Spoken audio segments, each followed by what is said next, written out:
नमस्कार दोस्तों। आज विश्व की दो सबसे खतरनाक टीमें भारत और न्यूजीलैंड के बीच विशाखापत्तनम के doctor Y S. Rajasekhara Reddy ACA VDCA cricket stadium में साल 2026 की T20 सीरीज का चौथा और बेहद रोमांचक मुकाबला खेला गया, जिसने क्रिकेट प्रेमियों की धड़कनें तेज कर दी और अंत में जो हुआ उसने सभी को हैरान कर दिया। इस हाई वोल्टेज मैच की शुरुआत टॉस के साथ हुई, जहां भारतीय कप्तान सूर्य कुमार यादव ने टॉस जीतकर पहले बल्लेबाजी करने का साहसी फैसला लिया ताकि न्यूजीलैंड के सामने एक विशाल स्कोर खड़ा किया जा सके। लेकिन भारतीय टीम की शुरुआत आज किसी डरावने सपने जैसी बेहद खराब रही। विशाखापत्तनम के डॉक्टर वाई.एस. राजशेखर रेड्डी स्टेडियम की तेज और अत्यधिक उछाल भरी पिच पर आज न्यूजीलैंड के तेज गेंदबाजों ने टॉस हारने के बावजूद नई गेंद का भरपूर फायदा उठाया और अपनी कातिलाना स्विंग ऑफ सटीक लाइन लेंथ से भारतीय ओपनर्स पर ऐसा जबरदस्त मानसिक और तकनीकी दबाव बनाया कि दोनों सलामी बल्लेबाज संजू सैमसन और अभिषेक शर्मा पावर प्ले के भीतर ही मात्र 40 रनों के कुल योग पर पवेलियन लौट गए। भारतीय पारी के दूसरे ओवर में जब न्यूजीलैंड की ओर से सबसे लंबे कद के और दुनिया के खतरनाक तेज गेंदबाज कायल जेमिसन गेंदबाजी करने आए, तो उन्होंने अपनी लंबाई का बेहतरीन इस्तेमाल करते हुए पिच से अतिरिक्त उछाल हासिल की और संजू सैमसन को एक ऐसी बाहर निकलती गेंद पर फंसा लिया जिसे इस स्तर पर छोड़ना लगभग नामुमकिन था। संजू सैमसन उस अचानक उछाल लेती गेंद पर अपनी एकाग्रता खो बैठे और एक आक्रामक कट शॉट खेलने के जोखिम भरे प्रयास में 8 गेंदों पर मात्र 5 रन बनाकर आउट हो गए। उनकी पारी में एक शानदार चौका शामिल है।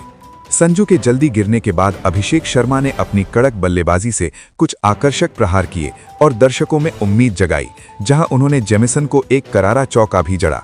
लेकिन कीवी गेंदबाजों का अनुशासन आज अटूट था और 5वें ओवर में दोबारा गेंदबाजी करने आए जेकब डफी ने अपनी एक जादुई और लहराती हुई इन स्विंगर पर अभिषेक शर्मा को पूरी तरह चकमा दे दिया। अभिषेक शर्मा डफी की उस हवा में कांटा बदलती गेंद पर क्रीज से बाहर निकलकर एक बड़ा हवाई शॉट खेलने के प्रयास में 14 गेंदों पर 18 रन बनाकर आउट हो गए।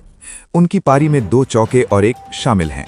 2 बड़े झटके लगने के बाद कप्तान सूर्य कुमार यादव और ईशान किशन ने भारतीय पारी को संभालने की भरपूर कोशिश की और क्रीज पर थोड़ा समय बिताकर साझेदारी बुनने का प्रयास किया ताकि भारतीय पारी को एक बड़े स्कोर की ओर ले जाया जा सके।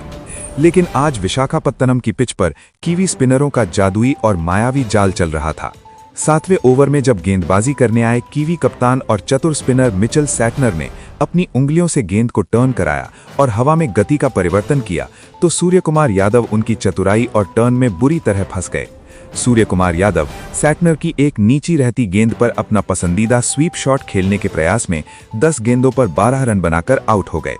उनकी पारी में 2 शानदार चौके शामिल हैं। कप्तान के आउट होने के तुरंत बाद पूरा स्टेडियम सन्न रह गया था और तभी 9वें ओवर में गेंदबाजी करने आए अनुभवी लेग स्पिनर ईस्ट सोधी ने अपनी फिरकी का ऐसा जाल बुना कि ईशान किशन उनकी रहस्यमयी गुगली पर घुटने टेकने पर मजबूर हो गए। ईशान किशन सडी की उस गेंद की दिशा को पढ़ने में पूरी तरह नाकाम रहे और दबाव कम करने के लालच में बड़ा शॉट खेलने के प्रयास में 15 गेंदों पर 16 रन बनाकर आउट हो गए। उनकी पारी में 1 चौका और 1 शामिल हैं। इस प्रकार भारतीय शीर्ष क्रम न्यूजीलैंड की सधी हुई गेंदबाजी के सामने पूरी तरह धराशायी हो गया था और मात्र 59 रनों पर 4 मुख्य विकेट खोकर भारतीय टीम विनाश विशाखापत्तनम के डॉक्टर वाई.एस. राजशेखर रेड्डी स्टेडियम में जब भारतीय टीम ने मात्र 59 रनों के मामूली और बेहद नाजुक स्कोर पर अपने 4 सबसे बड़े विकेट गंवा दिए, तो पूरा स्टेडियम एक गहरे सन्नाटे में डूब गया था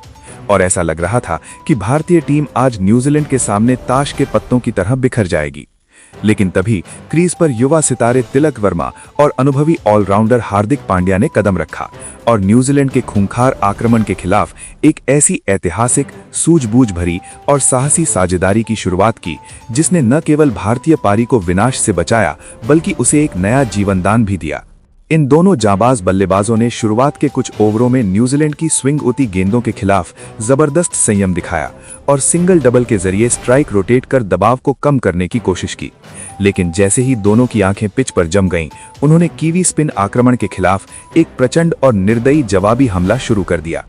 जहां तिलक वर्मा ने 14वें ओवर में दोबारा गेंदबाजी करने आए जादुई लेग स्पिनर ईस्ट सोधी की पहली ही गेंद पर अपनी कलाइयों की ताकत दिखाते हुए मिड विकेट के ऊपर से एक गगनचुंबी जड़ा और फिर इसी ओवर की चौथी गेंद पर उन्होंने एक और गगनचुंबी प्रहार करते हुए गेंद को दर्शकों के बीच पहुंचाकर अपना रौद्र रूप साफ कर दिया। दूसरी तरफ हार्दिक पांड्या भी आज एक अलग ही महाविनाशकारी मूड में नजर आ रहे थे और उन्होंने न्यूजीलैंड के सबसे तेज गेंदबाज लॉकी फर्ग्यूसन को विशेष रूप से अपने निशाने पर लिया। जहां 16वें ओवर में फर्ग्यूसन जब अपनी 150 की रफ्तार से आग उगल रहे थे, तब हार्दिक ने अपनी कलात्मकता को परिचय देते हुए उनकी तेज गेंदों पर एक के बाद एक 3 कड़क चौके जड़कर मैदान के चारों ओर बाउंड्री की मूसलाधार बारिश कर दी, जिससे कीवी कप्तान मिचेल सैटनर के तिलक वर्मा आज अपनी बेहतरीन तकनीकी श्रेष्ठता, धैर्य और क्लास का एक अद्भुत मुजाहरा पेश कर रहे थे, जहां उन्होंने कीवी गेंदबाजों की हर रणनीति को नाकाम करते हुए 17वें ओवर में गेंदबाजी करने आए जेकब डफी की एक फुल लेंथ गेंद पर कड़क कवर ड्राइव लगाकर मात्र 33 गेंदों पर अपना एक बेहद यादगार और शानदार अर्धशतक पूरा किया, जिसने पूरे भारतीय खेमे में नई जान फूंक दी। हार्दिक पांड्या का रौद्र रूप अब अपने चरम और 7वें आसमान पर पहुंच चुका था और उन्होंने 18वें ओवर में न्यूजीलैंड के सबसे लंबे और खतरनाक गेंदबाज काइल जेमिसन को अपने निशाने पर लिया, जहां उन्होंने जेमिसन की पहली 2 गेंदों पर लगातार 2 विशाल जड़े और फिर तीसरी गेंद पर एक कड़क पुल शॉट मारकर चौका बटोरा, जिससे उन्होंने मात्र 26 गेंदों पर अपना एक प्रलयकारी आतिशी अर्धशतक पूरा कर विशाखापत्तनम के फैंस को झूमने पर पूरी तरह मजबूर कर दिया। इन दोनों की इस बेमिसाल, शानदार, जुझारू और वीरतापूर्ण पारियों के जादुई दम पर भारतीय टीम ने विशाखापत्तनम के इस बेहद कठिन और चुनौतीपूर्ण मैदान पर निर्धारित 20 ओवरों के भीषण खेल के बाद 5 विकेट के नुकसान पर 177 रनों का एक सम्मानजनक, विशाल और चुनौतीपूर्ण स्कोर खड़ा करने में सफलता हासिल की।